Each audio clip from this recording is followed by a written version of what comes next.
He has published cartoons in the New Yorker. He has been published as a humor columnist in the New York Times, and has been one of the finalists in the Boston International Comedy Festival. Let's welcome Mr. Steve Macone. One of my friends was going through a tough time. He was describing it to me. He was like, "Yeah, man, it's been tough. It's been an emotional roller coaster, and I feel bad for him." But is that really the best phrase? Is that the best metaphor for describing emotional ups and downs? Because have you ever been on a roller coaster?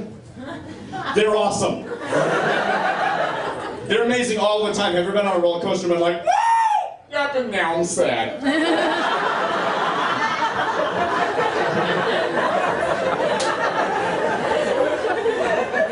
You never turn to your friend and go, "Oh my God, this is the power it plateaus for a little while."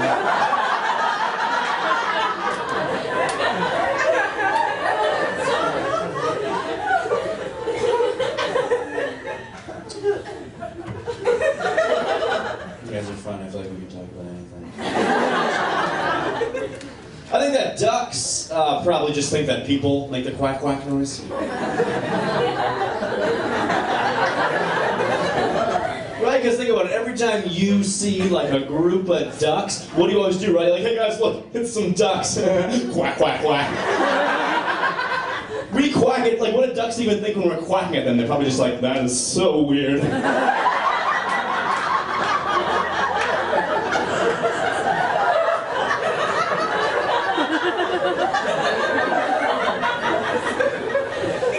Why do they sound like us? I don't know why I think this is what a duck looks like. And then if a duck even saw me doing this, he'd be like, "That is so weird."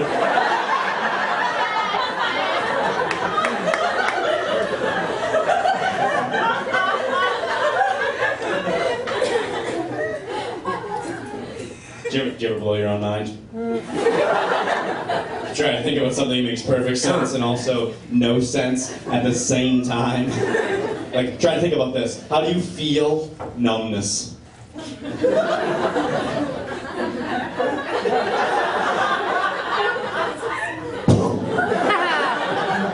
You can't explain numbness to another human being. You sound like an idiot. Dude, I feel numb. I feel pretty, like, numb right here. Oh, you mean you don't feel anything? No, I feel like I don't feel anything. I'm gonna let myself out, alright. How come when your arm falls asleep, it always wakes you up? Right? It's like 3 o'clock in the morning, you always have to be like, "Oh!"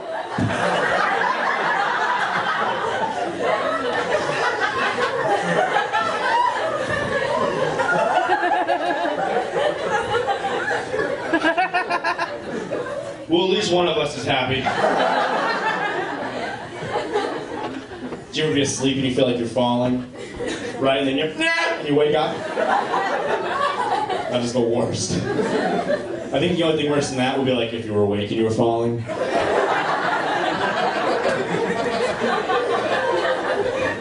And then you felt like you were asleep. Yes, that's death. That is death.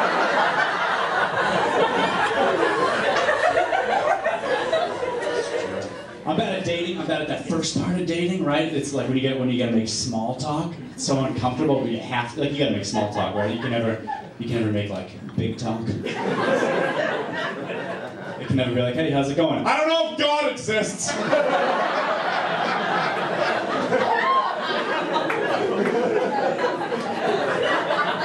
I mean, where are you from?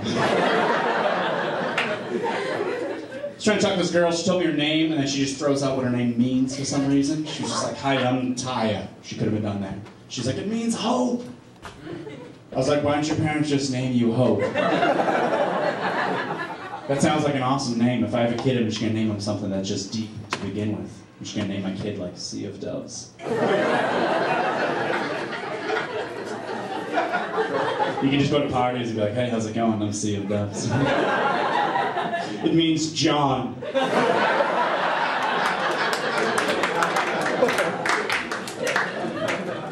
When you talk, like when you're in a relationship, like two people in a relationship over the course of their whole time, it follows like a bell curve. It starts here, goes up, goes right back down. When you start, you're so desperate to have anything in common, you just hit on someone, you're like, "Oh, hey, how's it going?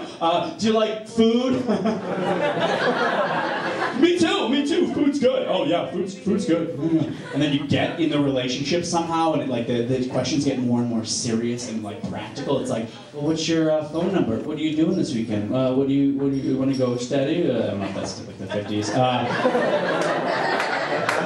Like, do you want kids? Do you want to get married? Oh, we're having kids. I think the kids are on fire. Are those like the most important years of the relationship when you're like, are the kids on fire? And then it goes back down like to square one. Do you ever see a couple that's been married for like 40 years, just staring into each other's angry, dead eyes?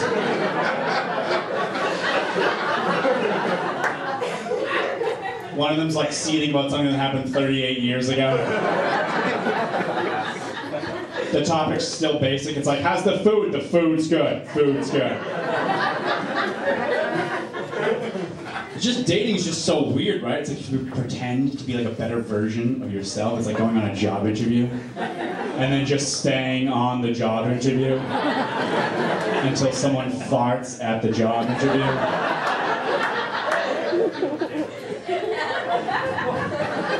I wish I was dating like 100 years ago. Oh, it was so simple and quick back then, right? It was just so easy. You saw someone like across the room at like a strawberry festival.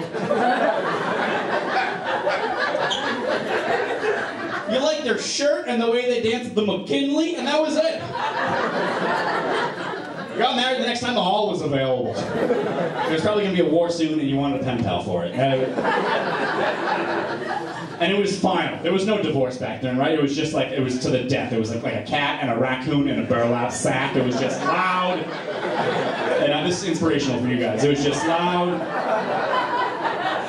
But only one of them was going to come out of that alive. Now everybody just gets divorced, right? One person doesn't want to watch Downton Abbey, and they go, nah, I'm done. I get the kids.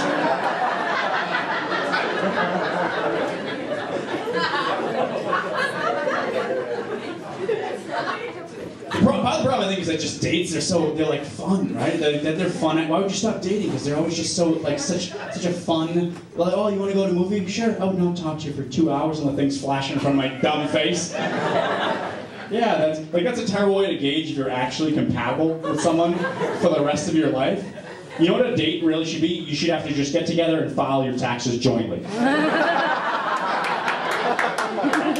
Right? And then for like 2 hours, their friends from high school come over and talk about people you don't know and you don't care about.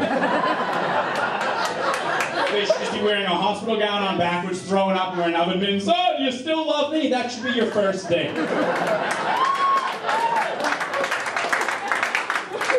At the end of that, if you had a good time, you should be like, that was a really great time. We should do this again for the rest of our lives. Yeah. It's never been like really high on our priorities, like marriage, because we don't have our own word for fiance. That's not our word. It's a French word. You could say betrothed, maybe as an English word, but no one uses it, right? You never be like, oh, I just met Jim's betrothed. She's crazy. It's fiance. That's not even our word. It wasn't on our list of things to do to find a word for the person you're going to spend the rest of your life with. Let me ask you guys this. This is pretty gross, but if you know what it's called, you can yell it out on the count of 3. Do you guys know what it's called when you poop in the tank part of a toilet? Not the regular part that sane people use. Yeah, if you know it, yell it out on 3. Ready? You know it's called to poop in the tank of a toilet. Ready? 1, 2, 3. We have a phrase for that.